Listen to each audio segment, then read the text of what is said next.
بسم اللہ الرحمن الرحیم الحمدللہ رب العالمین والصلاة والسلام علی خاتم النبین۔ ناظرین محترم السلام علیکم ورحمۃ اللہ وبرکاتہ۔ پروگرام سیرت النبی صلی اللہ علیہ وآلہ وسلم کے ساتھ آپ کا میزبان ڈاکٹر محمود غزنوی حاضر ہیں۔ میرے ساتھ تشریف فرما ہیں ہم سب کے پسندیدہ اسکالر جناب شجاع الدین شیخ، اور پروگرام کا جو سلسلہ جاری و ساری اس میں نبی کریم صلی اللہ علیہ وسلم بحیثیت داعی انقلاب ہمارا موضوع ہے جس پر ہم گفتگو کر رہے ہیں۔ اور میرا خیال ہے اس آج کے عہد میں جس سینیریو میں ہم ہیں اس وقت، آج جو دنیا بھر کی جو صورتحال ہے اور وہ سب آپ کے علم میں ہے، ظاہر ہے اس کو گفتگو کرنے کی ضرورت نہیں ہے۔ ساری دنیا میں کشمکش جاری ہے، امن و سکون نام کی چیز جو ہے وہ عنقا ہو چکی ہے، اور لوگ جو ہیں وہ افراتفری میں مبتلا ہیں۔ سمجھ میں نہیں آتا کہ سکون جو ہے وہ کدھر ملے گا۔ ہر آدمی جو ہے انقلاب کا داعی ہے، میں انقلاب لے کر آؤں گا، اور جب وہ انقلاب لاتا ہے تو پتہ چلتا ہے یہ اس سے زیادہ خوفناک انقلاب ہے جس پہ لوگ رو رہے تھے۔ تو ایسی صورت میں ہمیں اصل میں رجوع کرنا چاہیے دنیا کے سب سے عظیم انقلابی شخصیت حضور ختمی مرتبہ صلی اللہ علیہ وسلم کی اس جد و جہد کی طرف کہ انقلاب آتے کیسے ہیں۔ اصل میں جس طرح انقلاب لانے کی کوشش کی جا رہی ہے، دنیا میں کوئی بھی ہو، چاہے وہ مسلم ہو یا غیر مسلم ہو، اس طرح انقلاب نہیں آ سکتے۔ انقلاب لینے کے لیے اس راستے کا تعین کرنا اور اس نقش قدم پر چلنا ضروری ہوگا جس کا تذکرہ ہم اس پروگرام میں کر رہے ہیں۔ تو جو لوگ بھی انقلاب کے خواہش مند ہیں وہ ذرا توجہ سے سن لیں تو انہیں اندازہ ہو جائے گا، یہ پڑھ لیں جا کے کہ انقلاب کیسے آتے ہیں۔ تو پچھلا پروگرام اس حوالے سے تھا کہ قائد پر ان کے پیروکاروں کا اعتماد ہونا ضروری ہے، اور قائد کے اعتماد کا یہ عالم ظاہر رسول جو جس انقلاب کی قیادت کر رہے ہیں انہیں تو وہی کی جو ہے وہ سپورٹ حاصل ہے، تو ان سے زیادہ بہتر تربیت تو کسی کی ہو نہیں سکتی۔ اس موضوع پہ پچھلی مرتبہ گفتگو ہو رہی تھی، شجاع صاحب سے ریکیپ لیتے ہیں اور پھر چل کے اگلے سفر پر چلتے ہیں۔ السلام علیکم۔ وعلیکم السلام ورحمۃ اللہ وبرکاتہ۔ کیسے مزاج ہیں؟ الحمدللہ، آپ خیریت سے ہیں؟ الحمدللہ، اللہ کا شکر ہے۔ دنیا بھر میں ایک افراتفری کا سا سما ہے، جنگیں جاری ہیں، لوگ تبدیلیاں لانے کی کوششیں کر رہے ہیں، اور یہ تبدیلیاں ہم بچپن سے دیکھ رہے ہیں، بڑھاپا آ گیا، تبدیلی کہیں دیر پا آئی نہیں، اور لگتا بھی نہیں کہ کوئی آئے گی دنیا میں۔ بسم اللہ الرحمن الرحیم، نحمدہ ونصلی علی رسولہ الکریم، اللہم صلی علی محمد وعلی آل محمد وبارک وسلم۔ رب اشرح لی صدری ویسر لی امری واحلل عقدۃ من لسانی یفقہوا قولی واجعل لی وزیرا من اہلی، آمین یا رب العالمین۔ ڈاکٹر صاحب، آپ نے وجہ فرمایا کہ تبدیلی جو پائیدار بنیادوں پر ہے اس کے ہم شاید نعرے سنتے آئے ہیں، بچپن سے ہم بھی سنتے آئے ہیں، مگر اس کا اظہار ہوتا ہوا نظر نہیں آ رہا۔ ضروری ہے کہ لقد کان لکم فی رسول اللہ اسوۃ حسنہ، اسی تناظر میں ہم غور و فکر کریں اور نبی مکرم صلی اللہ علیہ وآلہ وسلم جنہوں نے صرف دعوت دین اور تبلیغ دین ہی کی ذمہ داری انجام نہیں دی بلکہ اللہ سبحانہ وتعالی کے دین کو بالفعل قائم اور نافذ کر کے بھی دکھایا، اور جس کی برکات دنیا تسلیم کرتی ہے کہ اس سے پیارا نظام کوئی نہیں ہے۔ علم کے میدان کی بات کریں تو اب بھی دنیا تسلیم کرتی ہے، البتہ آج عمل کے میدان میں نبی اکرم علیہ السلام کی لاہو دین کو نافذ کر کے دنیا کے سامنے پریزنٹ کرنا، یہ ہم مسلمانان پاکستان پر اولاً، کیونکہ ہم نے اسلام کے نام پر پاکستان کو حاصل کیا، اور بالعموم تمام مسلمانوں پر لازم ہے۔ پچھلے پروگرام میں جو ہم بات کر رہے تھے وہ ایک قائد کی خصوصیات کے اعتبار سے، اور ظاہری بات ہے نبی مکرم صلی اللہ علیہ وآلہ وسلم ساری انسانیت کے لیے رسول بنا کر بھیجے گئے، تمام انبیاء اور رسول کے بھی آپ امام ہیں، تو آپ سے بڑھ کر قائدانہ صفات کہاں ہوں گی۔ گزشتہ پروگرام میں جو بات ہمارے سامنے آئی وہ ایک اعتماد والا معاملہ تھا، ایک اعتماد کا وہ پہلو جو نبی اکرم صلی اللہ علیہ وسلم کا توکل کہیے، بھروسہ کہیے اللہ تعالیٰ کی ذات بابرکات پر، اور یہی وہ شے ہے، یعنی حضور تو حضور ہے صلی اللہ علیہ وسلم، یہ وہ شے ہے جو ایمان والوں کو مضبوطی عطا کرتی ہے، ہمت عطا کرتی ہے، جرت عطا کرتی ہے، شجاعت عطا کرتی ہے، کرج عطا کرتی ہے باطل کے مقابلے میں کھڑا ہونے کے لیے، اور مایوسی سے دور رکھتی ہے، اور مایوسی سے دور رکھتی ہے۔ کیوں؟ جب بندہ مومن کو معلوم ہے کہ میں اپنی ذات کے لیے نہیں کھڑا ہوا، اپنے مفادات کے لیے کھڑا نہیں ہوا، کسی نصب العین کے لیے نصب العین کے لیے کھڑا ہوا، اپنے فرض کو انجام دینے کے لیے کھڑا ہوا، تو جس کے لیے کھڑا ہوا ہوں وہ تو علی کل شیء قدیر ہے، وہ کائنات کا خالق بھی ہے اور مالک بھی ہے، منتظم بھی ہے، علی کل شیء قدیر بھی ہے، کل اختیار رکھنے والا بھی ہے۔ تو جب وہ میری پشت پناہی پر ہوگا تو میرے تو زندگی بڑی آسان ہو جائے گی، معاملات بڑے آسان ہو جائیں گے۔ تو ایک نقطہ توکل کا تھا، بھروسے کا تھا، اعتماد کا تھا. اور پھر نبی اکرم علیہ السلام کا خاص معاملہ تو بہرحال یہ ہے نا، آپ اللہ کے رسول ہیں اور امام الانبیاء ہیں، وحی کی نگرانی میں ہیں، وحی کی سرپرستی آپ کو حاصل ہے. ہر آن اللہ رب العالمین آپ کی رہنمائی فرما رہا ہے. اس لیے حضور کی اتباع کی ہم کوشش کریں گے صلی اللہ علیہ وسلم، تو سنت کا وہ نور ہمیں بھی میسر آئے گا انشاءاللہ. میں اس کو دوبارہ ریپیٹ کرتا ہوں، حضور تو اللہ کی نگرانی میں، وحی کی تعلیم آ رہی، وحی کی نگرانی ہو رہی ہے، لیکن جب ہم حضور کی اتباع کریں گے صلی اللہ علیہ وسلم تو وہ جو برکات اللہ نے حضور کو عطا فرمائی، سنت رسول علیہ السلام کی پیروی کے نتیجے میں اللہ تعالی ہم پر بھی رحم فرمائے گا، وہ برکات ہمیں بھی ملیں گی. تو آج کا اگر کوئی قائد ہو تو ایک طرف تو اس کا اللہ کے ساتھ تعلق مضبوط ہونا، اللہ پر توکل ہونا، اللہ پر اعتماد ہونا، اس پر بھی ہم نے پچھلے پروگرام میں کلام کیا. دوسرا یہ پہلو تھا جس پر 2-3 نشستوں سے کلام ہوتا ہوا آیا کہ جو پیروکار ہیں، جو فالوورز ہیں، جو پیروی کرنے والے ہیں، جو لیڈر کے پیچھے چلنے والے ہیں، جو قائد کے پیچھے چلنے والے ہیں، ان کو بھی اپنے قائد پر اعتماد ہونا چاہیے. ان کو بھی اپنے قائد کے ساتھ ایک گہرے رشتے میں پیوست ہو جانا چاہیے. یہ کب ہوتا ہے؟ جب قائد کا کردار ان کے سامنے واضح ہو، صداقت والا، امانت والا، دیانت والا اور موٹیویشن والا، ترغیب والا، تشویق والا، ڈیڈیکیشن والا. وہ جو احزاب کے موقع پر ہوا کہ یا رسول اللہ صلی اللہ علیہ وآلہ وسلم، میں نے پیٹ پر پتھر باندھا ہے. یہ مطلب قائد کا عمل بھی وہی ہونا چاہیے جو وہ کہہ رہا ہے، ہاں، اور دوسروں سے آگے بڑھ کر ہونا چاہیے. تو عرض کرتے ہیں یا رسول اللہ میں تو پتھر باندھا ہوا ہے. حضور علیہ السلام نے اپنی قمیض مبارک ہٹا کر دکھایا، 2 پتھر بندھے ہوئے ہیں، میں تم سے آگے ہوں اس معاملے میں. تو جب یہ اعتماد پیروی کرنے والوں کا اپنے قائد پر ہو کہ یہ صرف کہتا نہیں، کرتا بھی ہے، یہ فقط تقاضا نہیں کرتا، ڈیلیور بھی کرتا ہے، یہ فقط ڈیمانڈ نہیں کرتا، یہ عمل کر کے پیش کرتا ہے، اور یہ آگے ہے دوسروں سے. جب یہ اعتماد ہوتا ہے تو پچھلے پروگرام میں ہم نے کلام کیا تھا کہ ہجرت کی رات ہے اور سیدنا علی ہے رضی اللہ عنہ، جان بھی لگا دیتے ہیں داؤ. ہاں، اور جان کے دشمن باہر کھڑے ہیں، اور حضور علیہ السلام سیدنا علی کے حوالے امانتیں بھی کر کے جا رہے ہیں. یہ بات ہم پہلے کر چکے ہیں. اور سیدنا علی حضور کی اس پکار پر لبئی کہتے ہیں اور نبی مکرم علیہ السلام کے بستر مبارک پر وہ سونے کو تیار ہو جاتے ہیں. حضور علیہ السلام کی پکار لگتی ہے تو جب تبوک کا موقع آتا ہے، آدھے گھر کا مال سیدنا عمر رضی اللہ تعالیٰ عنہ، پورے گھر کا مال صدیق اکبر رضی اللہ تعالیٰ عنہ، ڈھیروں مال سیدنا عثمان رضی اللہ عنہ، سیدنا عبد الرحمن بن عوف رضی اللہ تعالیٰ عنہ. تو جہاں جہاں پکار لگتی ہے حضور کی، دوڑے چلے آتے صحابہ کرام. بدر کا میدان سجتا ہے، اس سے پہلے کی مشاورت کا معاملہ ہے. تو صحابہ عرض کرتے یا رسول اللہ صلی اللہ علیہ وسلم، آپ ہمیں موسیٰ علیہ السلام کے ساتھیوں پر قیاس نہ کیجئے گا. جب قتال کی پکار لگی، راہ خدا میں کھڑے ہونے کا تقاضا آیا تو انہوں نے تو صاف کہہ دیا فَاذْهَبْ أَنْتَ وَرَبُّكَ فَقَاتِلَ إِنَّا هَاهُنَا قَاعِدُونَ. سورہ مائدہ آیت نمبر 24 میں موسیٰ آپ جائیے، آپ کرب جا کے قتال کی، ہم تو یہ بیٹھے رہیں گے. نہیں، اے نبی اکرم صلی اللہ علیہ وسلم، اللہ آپ کو ہمارے ذریعے آنکھوں کی ٹھنڈک عطا فرمائے گا. آپ حکم دیجئے، ہم اپنے گھوڑے پیش کر دیں گے، اپنے اونٹ پیش کر دیں گے، اپنی جانوں کا نذرانہ پیش کر دیں گے. بیعت عقبہ ثانی کا ہم نے ذکر کیا تھا، آپ نے بھی اشارہ فرمایا تھا. کیا تھا، کس طرح مکالمہ ہو رہا ہے کہ لوگوں کس بات پہ معاہدہ بیعت کر رہا ہو، یہ تو سوچ لو. جی، اور تم پورے عرب اور عجم کو اپنے خلاف کرنے کو تیار ہو رہے ہو. تو وہ کہتے ہیں کہ اے اللہ کے پیغمبر علیہ السلام، ہمارے پاس تشریف لائیے، ہم اپنی جانوں سے بڑھ کر، اپنے مال سے بڑھ کر، اپنی اولاد سے بڑھ کر آپ کی حفاظت کریں گے. تو اس وقت دو نقطے بھی، اور کی بھی بالفعل کی بھی. اور اس تعلق سے ہم نے پچھلے پروگرام میں بات کی تھی، اسی کا یہ ریکیپ یا خلاصہ ہے کہ پیغمبر کا صلی اللہ علیہ وسلم اللہ پر اعتماد، اللہ کے ساتھ تعلق کی مضبوطی کا معاملہ، اور آپ کے پیارے صحابہ کرام کا آپ پر اعتماد کا معاملہ. آج اگر یہ کام ہمیں کرنا ہے تو جو شخص انقلاب کی بات کر رہا ہے، دین کے غلبے کی جد و جہد کی بات کر رہا ہے، افراد کے لیے بہتری کی بات کر رہا ہے، تو جو پکارنے والا ہے، جو امیر ہوگا، جو قائد ہوگا، جو قیادت کے افراد ہوں گے، ان کے یہ اوصاف، اللہ پر اعتماد، اللہ پر توکل، اللہ کے ساتھ تعلق کی مضبوطی، اور ان کا کردار ایسا ہو کہ ان کی پیروی کرنے والے ان کو صداقت پر پائیں، اور جو وہ تقاضا کریں اس تقاضے پر وہ پورا اترنے کے لیے تیار ہوں. یہ جب باہمی اعتماد کا معاملہ ہوگا تب تو کوئی منظم جماعت بنتی ہے، اور جب منظم جماعت بنے گی تو پھر کوئی منظم کام ہوگا تو پھر کسی انقلاب کے لانے کی طرف قدم بڑھ سکیں گے.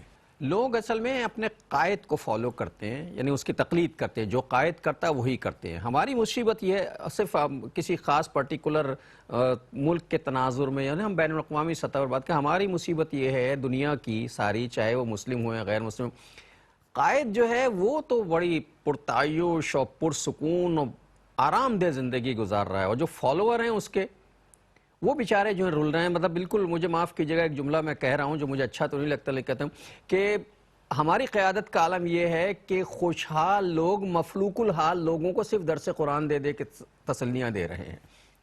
وہ کر کے تو دکھائیں جو کچھ کر. رسول اللہ صلی اللہ علیہ وسلم جیسے کہ شیخ صاحب نے کہا کہ بھائی تم نے اگر پیٹ پہ پتھر باندھ رکھا تو میرے تو 2 بندھے ہوئے ہیں، اور اگر سارے لوگ خندق کھود رہے ہیں تو رسول اللہ کے ہاتھ میں بھی کھدال ہے، اور وہ مشکل ترین کام جو کسی سے نہیں ہو رہا وہ قائد کر کے دکھا رہے ہیں، اور زرہ بختر پہن کے جو جنگ میں جا رہے ہیں، اپنا دندان مبارک شہید. کسی قائد نے اپنا دانت شہید کرایا؟ کوئی محاذ جنگ پر گیا؟ کسی نے ثابت کیا کہ وہ بھی اسی طرح ہیں جس طرح عام لوگ ہیں؟ جبکہ بہرحال بات تو تلخ ہے لیکن حق پر مبنی ہے کہ ہم تقاضا لوگوں سے کریں قربانیاں دینے کا اور خود ہم مزے کی زندگی گزاریں. ہم لوگوں سے تقاضا کریں کہ وہ اپنا تن بندھن لگانے کی بات کریں اور خود ہم جو ہے وہ اپنی آسائشوں کو اور لگژریس لائف اسٹائل کو کم کرنے چھوڑنے پر آمادہ نہ ہوں. ہم تقاضا تو لوگوں سے کریں کہ وہ کم سے کم پر گزارا کریں اور خود ہمارا معاملہ ہو کہ مزید کی حوث کا جو ہے وہ نعرہ لگ رہا ہو. تو پھر یہ معاف کیجئے گا، یہ دنیا داری تو ہو سکتی ہے، یہ سمپل دنیا داری ہے، یہ دینداری نہیں ہو سکتی. دینداری کا اس سے تو تعلق ہی کوئی نہیں. اور یہ جو ہمارے ہاں ایک بات ہوتی ہے نا کہ ہم نے سیاست کو شجر ممنوع بنایا ہوا، سیاست پہ ہم لعنتیں بھیجتے ہیں، وہ ہم اپنی سیاستوں پہ اپنی حکمت جو ہے اس پر لعنت بھیجتے ہیں. ورنہ ساری دنیا میں جتنے انبیاء کرام آئے وہ قیادت کرنے کے لیے آئے، اور سب کا منصب اور منشا یہی تھا کہ ایک سیاسی سسٹم قائم کر دیا جائے جس پہ اللہ کی نگرانی میں جو ہے وہ معاملات چلایا جائے. ایک وقفہ لے کے بات کرتے ہیں. ورحمۃ اللہ وبرکاتہ. ویلکم بیک ناظرین. وقفے کے بعد پروگرام سیرت النبی صلی اللہ علیہ وآلہ وسلم میں آپ کا خیر مقدم ہے. دیکھیے، کسی نظام کو قائم کرنے کے لیے قائد کا مخلص ہونا، قائد کا نصب العین پر قائم ہونا، پیروکاروں کا جو ہے اپنے قائد کی تقلید کرنا اور اس کے لیے جان کی بازی لگا دینا، اور بنیادی مقصد جو ہے وہ ایک ریاست کا قیام ہے جہاں اللہ کے بتائے ہوئے اصولوں کے مطابق اللہ کی حکمرانی قائم کی جائے. یہ تو پیور سیاست ہے، اور تمام انبیاء کرام یہی کام کرنے کے لیے آئے.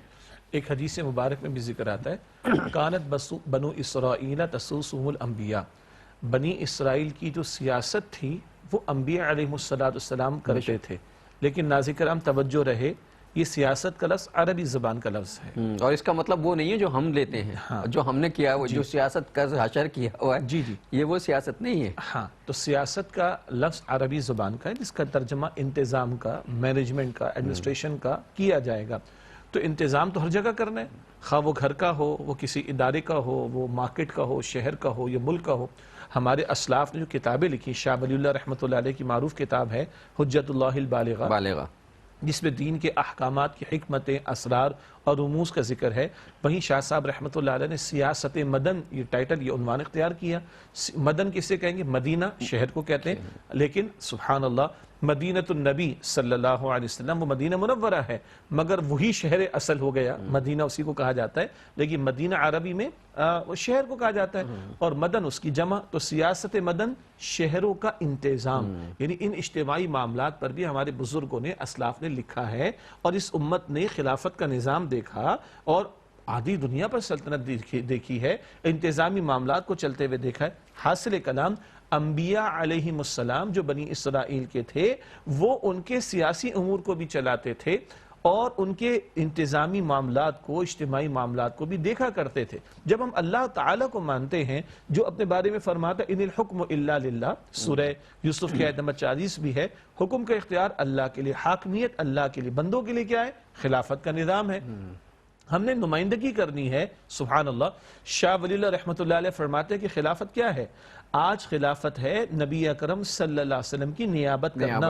وہ تمام امور جو حضور نے انجام دیے صلی اللہ علیہ وسلم، آپ کی ختم نبوت کے بعد اب امت نے انجام دینے، خواہ وہ نماز کا نظام قائم کرنا، زکوٰۃ کا نظام قائم کرنا ہو، عبادات کا انتظام ہو، وہ شہری زندگی کے معاملات ہوں، اجتماعیت کے معاملات ہوں، عدالتی کارروائی ہو، افواج کا ترتیب، جو کچھ بھی ہے، جو کچھ بھی حضور نے انجام دیا صلی اللہ علیہ وسلم، ان کی نیابت کرتے ہوئے اس کو انجام دینا، یہ خلافت کا نظام ہے. اس مفہوم میں سیاست تو ایک بڑا مطلوب پہلو ہے زندگی کا اجتماعی معاملات کے اندر، مگر وہ جو اللہ اور اس کے رسول کی تعلیم کے مطابق ہو، نہ کہ وہ جو آج ہم دیکھتے ہیں جس کے اندر افراد کو خریدا جاتا ہے، ہارس ٹریڈنگ کی جاتی ہے اور خریدا جاتا ہے اور اپنی منچاہی باتوں کو نافذ کروانے کی کوشش کی جاتی ہے، یعنی رب کی مرضی کی بجائے اپنی مرضی چلانے کی کوششیں کی جاتی۔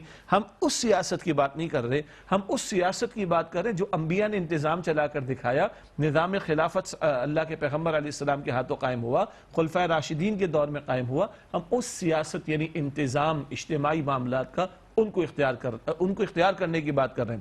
یہ وضاحت اس لیے کی جا رہی کہ بعض مرتبہ کوئی پہلو زندگی کا اس میں اگر بگاڑ آ جاتا ہے تو لوگ اس پہلو کا ہی سرے سے انکار کر دیتے کہ اس کا کوئی دین سے تعلق نہیں۔ یہ تصور غلط ہے۔ سیاست کا اچھا مفہوم ہے، اس کی ضرورت ہے، اس کا انتظام ہے، انتظامی معاملات ہیں، یہ تو ہمارے دین کا تقاضا ہے۔ قرآن کہتا ہے ادخلوا فی السلم کافۃ، تو کیسے ہوگا؟ ہاں، اسلام میں پورے کے پورے داخل ہو جاؤ۔ تو پورے داخل ہونے کا پوری مدنیت، جیسے سوشیولوجی کا ہم ترجمہ کرتے ہیں نا، عمرانیات، مدنیت پوری، وہ ساری کی ساری جو ہے اسے مینیج کرنا جو ہے وہ سیاست ہے۔ ایگزیکٹلی، اور وہ مطلوب ہے، اور اس کے بغیر تو کوئی معاشرہ بھی نہیں چل سکتا۔ اگر اجتماعی نظام شریعت کے مطابق نہ ہو تو نہ نماز کا نظام قائم ہو سکتا ہے۔ لوگ کہیں گے کیا مطلب؟ نماز کا اصل نظام کیا ہے؟ وقت کے جو حکمراں ہوں وہ عید کی نماز، جمعے کی نماز پڑھائیں، خود پڑھائیں، اور بلکہ ہمارے حکمران تو جمعہ بھی خود پڑھاتے تھے۔ جی، اور اگر سلطنت بڑی ہو تو ان کے نمائندے پڑھائیں گے، اور انتظام مسجد کا کون کرے گا؟ ریاست کی سطح پر ہوگا۔ اسی طرح زکوٰۃ کی وصولی کا معاملہ، عشر کی وصولی کا معاملہ ہے۔ اسی طریقے پر جو سزائیں شریعت نے عطا کی ان کے نفاذ کا معاملہ ہے۔ اسی طرح لوگوں کے درمیان تنازعات پیدا ہو جائیں تو کہاں جا کے فیصلہ کرایا جائے گا؟ آپ کو عدالت کا نظام چاہیے ہوگا۔ قانون سازی کے لیے تو قانون سازی کے لیے کو آپ کو سسٹم چاہیے ہوگا۔ یہ سارے امور جو سیاست سے متعلق ہیں، دین اس کی رہنمائی نہ صرف یہ کہ دیتا ہے بلکہ ان پر عمل درآمد کرنے کا مطالبہ کرتا ہے، اور اس کے لیے دین تقاضا کرتا ہے کہ اللہ کے دین کو قائم کرنے کی جد و جہد کی جائے۔ سورہ شورى کی آیت نمبر 13 ہے، اقیموا الدین ولا تتفرقوا فیہ، دین کو قائم کرنے کی محنت کرو، جد و جہد کرو، اور اس بارے میں تفرقے میں مبتلا نہ ہو جاؤ۔ اور یہی مشن نبی اکرم صلی اللہ علیہ وسلم کا تھا، اور 3 مرتبہ قرآن کریم میں بات آئی، بار بار ہم ذکر کرتے ہیں۔ سورہ صف کی آیت نمبر 9 بھی ہے، هو الذی ارسل رسولہ بالہدی والدین الحق لیظہرہ علی الدین کلہ۔ آپ صلی اللہ علیہ وسلم کو اللہ تعالیٰ فرماتا ہے اللہ نے اپنے رسول کو بھیجا صلی اللہ علیہ وسلم قرآن حکیم دے کر، دین حق، دین اسلام دے کر، تاکہ آپ اس دین حق کو کل نظام زندگی پر غالب فرما دیں۔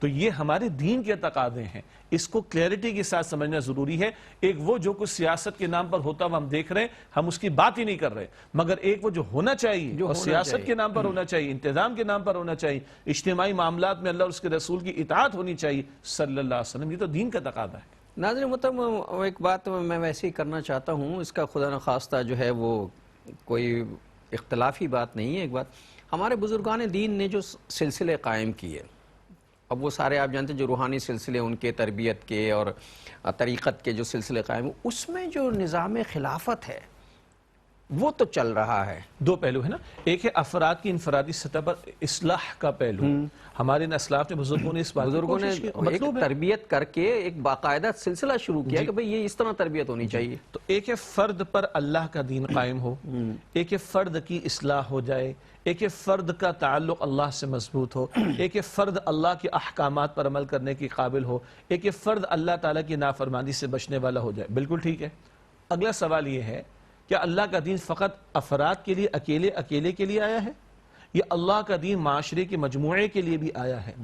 تو بھائی دین تو اجتماعیت کا نام ہے، اور یہ جہاں فرد سے مخاطبت کرتا ہے، مجھ سے، آپ سے، ہر ایک شخص سے، اور احکامات عطا کرتا ہے، وہیں یہ مسلمانوں کو اجتماعی سطح پر بھی احکامات عطا کرتا ہے۔ تو ایک فرد کی اصلاح کی طرف توجہ تو کی جا رہی ہے، لیکن معاشرے کا جو بگاڑ ہے اور اجتماعی سطح پر جو اللہ سبحانہ وتعالی اور اس کے رسول مکرم صلی اللہ علیہ وسلم کی نافرمانیاں ہیں اور معاصیت کے رویے ہیں، ان کی اصلاح کے لیے کوشش اگر نہیں کی جا رہی تو آدھا کام ہو رہا ہے، آدھا کام نہیں ہو رہا۔ ایگزیکٹلی۔ اور اللہ تعالیٰ قرآن حکیم میں فرماتے ہیں آدھا نہیں چلے گا، یہ آدھا تیتر آدھا بٹیری نہیں چلے گا۔ قرآن پاک میں ہے سورہ البقرہ آیت نمبر 85 میں، افتؤمنون ببعض الکتاب وتکفرون ببعض، کیا تم کتاب کا ایک حصہ مانتے ہو ایک حصہ نہیں مانتے، کچھ احکام پر عمل کرتے ہو کچھ پر عمل نہیں کرتے۔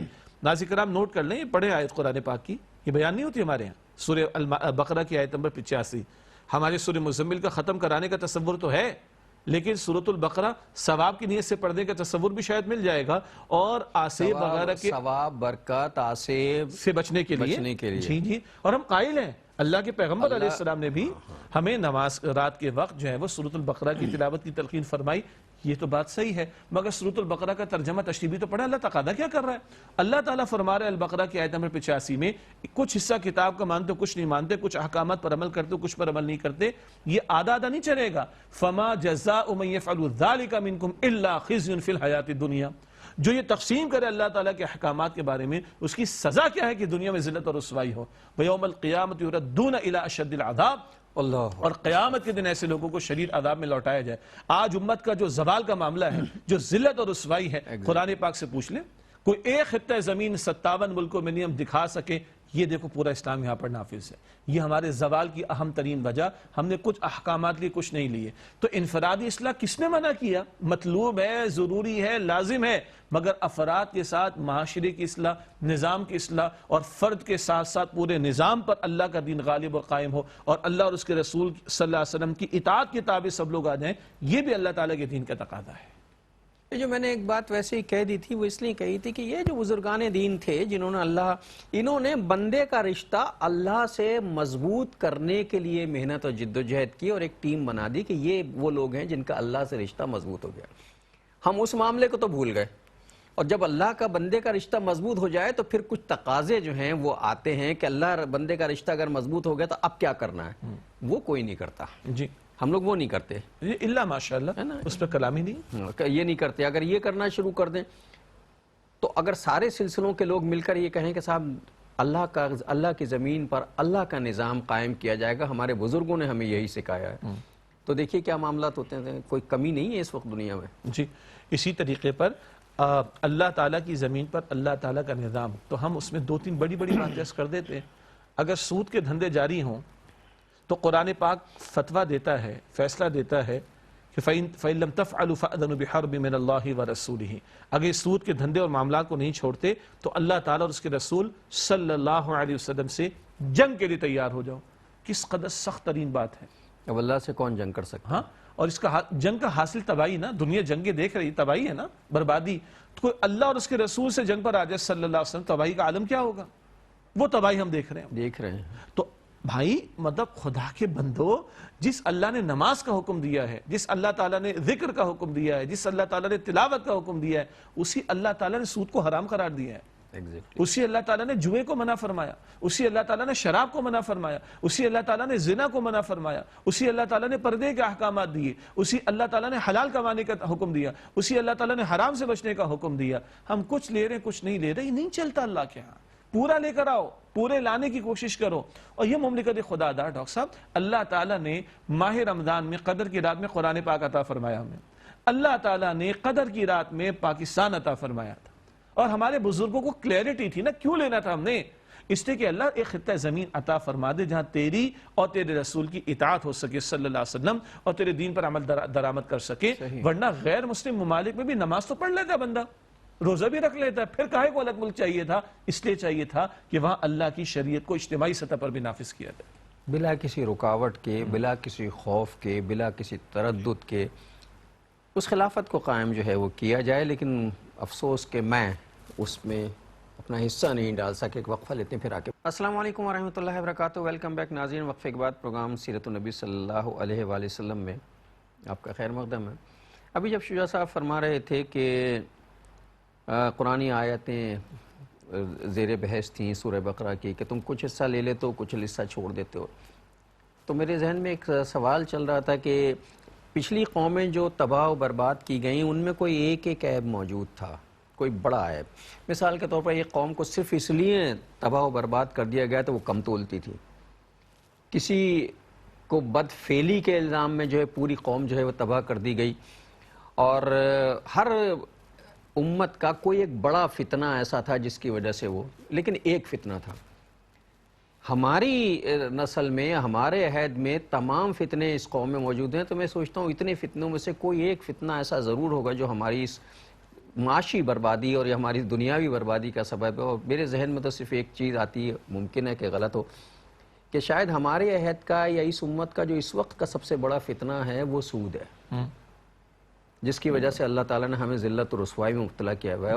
ہو سکتا ہے ہم یہ فتنہ چھوڑ دیں سود کا تو برکتیں نازل ہونا شروع ہو جائیں. جی دیکھیے اب بات آئی ہے تو تھوڑا سا اور آگے ذکر کر دیتے ہیں. سیرت النبی کا پروگرام ہے نا صلی اللہ علیہ وسلم. اللہ کے رسول مکرم علیہ السلام نے کس کس انداز سے ہمیں خبردار کیا. موطا امام مالک کی روایت ہے کہ سود کا ایک درہم سود لینا 36 مرتبہ زنا کرنے سے زیادہ شدید جرم ہے. صحیح ہے. 36 مرتبہ زنا کرنے سے زیادہ شدید جرم ہے. اللہ کے نبی صلی اللہ علیہ وسلم نے ارشاد فرمایا ہے, مسلم شریف کی روایت ہے کہ اللہ نے لعنت فرمائی ہے سود لینے والے پر, دینے والے پر, لکھنے والے پر, معاملہ کرنے والے پر, اور فرمایا سب برابر ہیں. جس پر اللہ کی لعنت ہو جائے مطلب وہ اللہ کی رحمت سے دور ہو گئے, تو برکت کہاں سے آئے گی پھر. یہ مسلم شریف کی روایت ہے. اگلی حدیث مبارک ابن ماجہ شریف میں ہے. اللہ کے نبی صلی اللہ علیہ وسلم ارشاد فرماتے ہیں صدقہ دینے سے مال کم نہیں ہوتا. سبحان اللہ. اور سود کا انجام مفلسی کے سوا کچھ نہیں. اور یہ ہم دیکھ رہے ہیں جس نے ایک دفعہ سود لے لیا اس کی نسلیں ادا کرتی رہی ہیں, وہ اس کے گھر بار جائیدادیں بک گئی ہیں, خود گروی رکھ دیا اپنے آپ کو, لیکن سود ادا نہیں ہو سکتا. جی تو صدقہ دینے سے مال کم نہیں ہوتا اور سود کا انجام مفلسی کے سوا کچھ نہیں. اور اگلی حدیث میں ابن ماجہ شریف میں جو ہلا دینے والی ایک بات ہے, نبی اکرم صلی اللہ علیہ وسلم نے ارشاد فرمایا سود کے گناہ کے 70 درجے ہیں. یہ حدیث جو ہے نا آدمی سنتا تو کام جاتا ہے. جی 70 درجے ہیں سود کے گناہ کے. کم ترین یہ کہ کوئی شخص اپنی ماں کے ساتھ منہ کالا کرے. کم ترین. یہ کہتے ہوئے بھی اچھا آتی ہے. اس کو بھی ڈاکٹر سمجھنے کی ضرورت ہے. علماء نے بڑی پیاری بات لکھی ہے. بعض مرتبہ کوئی برائی ہمیں برائی لگتی نہیں ہے, کوئی برائی نہیں لگتی, تو کبھی اللہ تعالیٰ قرآن حکیم میں اور نبی اکرم صلی اللہ علیہ وسلم حدیث مبارک میں انداز ایسے اختیار کرتے ہیں کہ آدمی کو جھرجھری آ جائے. قرآن پاک میں ہے نا غیبت کرنا کیا ہے, اَيُحِبُّ أَحَدُكُمْ أَن يَأْكُلَ لَحْمَ أَخِيهِ مَيْتًا فَكَرِهْتُمُوهُ. سورہ حجرات آیت نمبر 12. تم میں سے کوئی پسند کرے گا اپنے مرے ہوئے بھائی کی لاش میں سے گوشت نکال کر کھائے. فَكَرِهْتُمْ تمہیں کراہیت آئی نا. جتنا یہ گندا ہے, دیکھیں چہرہ میرا دیکھیں, کراہیت آتی ہے آدمی کو. جتنا یہ گندا ہے کہ تم اپنے مردہ بھائی کی لاش میں سے گوشت نکال کر کھاؤ, یہ غیبت کرنا, بیک بائٹنگ اتنا ہی گندا ہے.